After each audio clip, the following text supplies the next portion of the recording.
What's up, y'all? My name is Cree. I have a webcam, I have a microphone, I have 0 event tops, and I have an opinion. It's that K9 is going to be really annoying. Alright, so first things first, we have Izuna, which is a level 5 Earth Warrior. So they all have the ability to, if your opponent has 2 or more cards in their hand, normal summon them without attributing, and if your opponent activates a monster effect this turn, this turn, you could just special summon them out. So this is like the hand trap punish deck.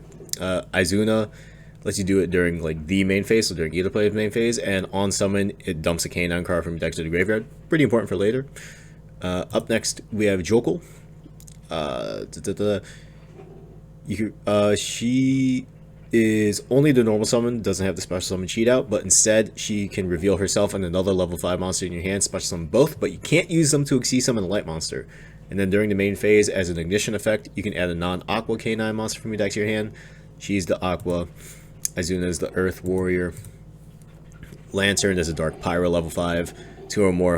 Opponent has 2 or more cards in your hand. Normal summon it. This card's in your hand. You can target a non-Pyro level 5 K9 monster in your graveyard. Special summon both it and this card, but neither can be used as it exceeds summon material for a light monster. And during the main phase, add a K9 spell or trap. Pretty good. Now, Lupus. Lupus is pretty damn good. Alright, so we're going to adjust this here. Level 5 Earth Beast Warrior, 23/2. During the main phase, if your opponent activated a monster effect in the hand or graveyard this turn, you can special summon this card from your hand or graveyard, but banish it when it leaves the field. Effect 2, during your opponent's turn, you can immediately after this effect resolves, exceed summon using this card you control. So you can do really cheeky stuff and use this to make a Typhon. And then an Exceeds monster that has this card as material gains the following effect. Your opponent cannot target this card with card effects. Pretty important. Especially considering the Exceeds monsters, because we have number 17 Ripper, generic rank 5, effect 1, detaching material from this card, add a K9 card from your deck to your hand. Then if your opponent has activated a monster effect this turn, you can set a K9 quick play spell from your deck or graveyard. Really good, because the quick play spells are pretty good. Effect 2, when your opponent activates a monster effect in the hand or graveyard, you can detach a material from this card and negate that effect. So essentially, you don't have to worry about Nib unless they have Nib and Valor, and then even then, if you have more extenders in hand, you just get to keep going. This is like the hand trap punish deck. Alright.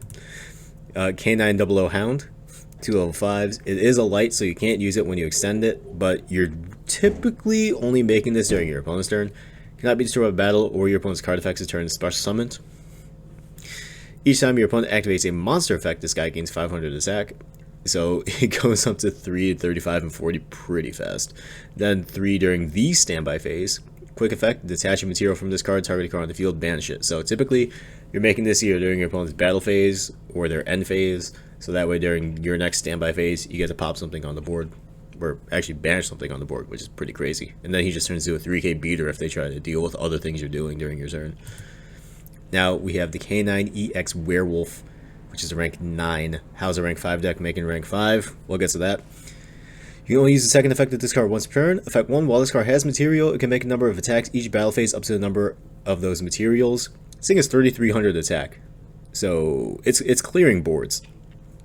And it's not restricted to attacking only monsters like other multi-attackers are, so this can punch your opponent for 66 directly. And then when your opponent activates an effect, quick effect, you can attach a material from this card and activate the following effect depending on the player's turn. If it's your turn, you can banish 1 card from your opponent's field and or graveyard. This was slightly mistranslated. Effect 2, if it's during your opponent's turn, you get to look at your opponent's hand and banish a card from it face up till the end phase. Yeah, we're making this during our opponent's turn with the quick play spells. So K9 LC Revelation, this is the first quick play spell. Target a K9 Xyz or a rank 5 Xyz you control. Special summon 1 K9 Xyz from your extra deck with a different name using that target as material. Transfer the materials over. Then during the end of the battle phase, if your K9 monster battled, you can set this card from your graveyard. So it is battle phase centric-ish, but they punish your opponent so hard for interrupting your plays with hand traps. It's a little ridiculous. K9 EX Force Revelation. You can only use both effects once per turn. During the main phase only, target a K9 Xyz monster you control, special summon the K9 Xyz monster from your extra deck with a different name using that target's material. Then you can destroy 1 card your opponent controls. Non-targeting, by the way. And they have to stop the summon in order to stop the pop, so they have to respond to it on activation. They can't, like, you know, they can't wait for you to target something on res and then do stuff. Like, that doesn't work. And then during the end of the battle phase, if your K9 monster battles, set this card from your graveyard. And then the trap. Canine EW, Experimental Revelation. Special summon the Canine monster from your hand or graveyard. And then you can special summon the Canine Xyz from your extra deck using that summon monster's material, but destroy the monster special summon for the extra deck during the end of the phase of this turn. And then during the end phase, you can banish this card from your graveyard, then target a Canine quick play spell on your graveyard, set it. So these are all treated as Xyz summons. So, like, if their next support card is something that just, like, revives your Xyz monsters from the graveyard, we're cooking.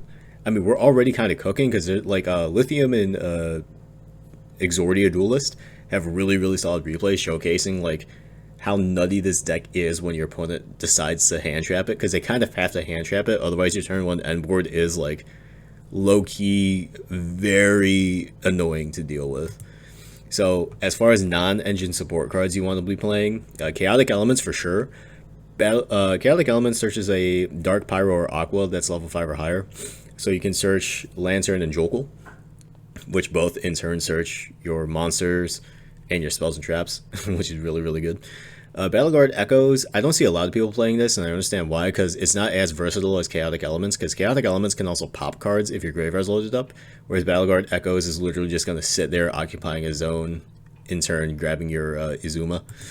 Now, we also have 7 Tachyon in the deck, which I like and I don't like, because you have to stack a card back to the top of your deck, which really kind of sucks in this deck. But, like, you're able to play the 5s. Like, you can play Umbral Horror Masquerade, you can play Giant Red Hand, you can play Sign of Honor Dark, which is really, really cool, because you can occasionally just hard summon these too, which is really funny. Other cards include Instant Fusion and Ready Fusion, because obviously the level 5 fusion pool is abundant in both effect monsters and non-effect monsters. And then here is a sample list. This is based on somewhat based on Exordia Duelist list. Ignore the sideboard, that's completely experimental. But yeah, this is... We're using the Armor Xyz package, we're using Super Quantum to beam itself out as an extra body. I'm only playing one of each spell and trap, just because I think that's all you kind of need, because you can just tutor them out. Granted, they are really cool for dodging things like Imperm, which is what this deck suffers the most against. But like, other than that, if your opponent tries to Veiler you and stuff, and then you just get to extend with your other bodies. It's kind of nuts, but yeah. With that being said, y'all, I think Justice Hunters is kind of a slam dunk of a deck build set. Upon first impression, I wasn't too sold on Canine cards, but the more I looked at it and the more replays I saw from other channels and content creators, the more I started believing in this deck and how like abundantly clear it is that this is going to be a top tier contender. So, as always, y'all, like the video if you found today's content entertaining, informative, or helpful in any way, shape, or form. Comment down below what deck you're looking forward to most from Justice Hunters. I'm still a Dragon Tail guy. I know the main populace is looking forward to Yummy. They think that's going to be the next like tier 0 deck. I think Canine is going to be a sleeper hit, especially depending on the next card we get revealed. And as always, subscribe if you have not already, and until next time, have a good time.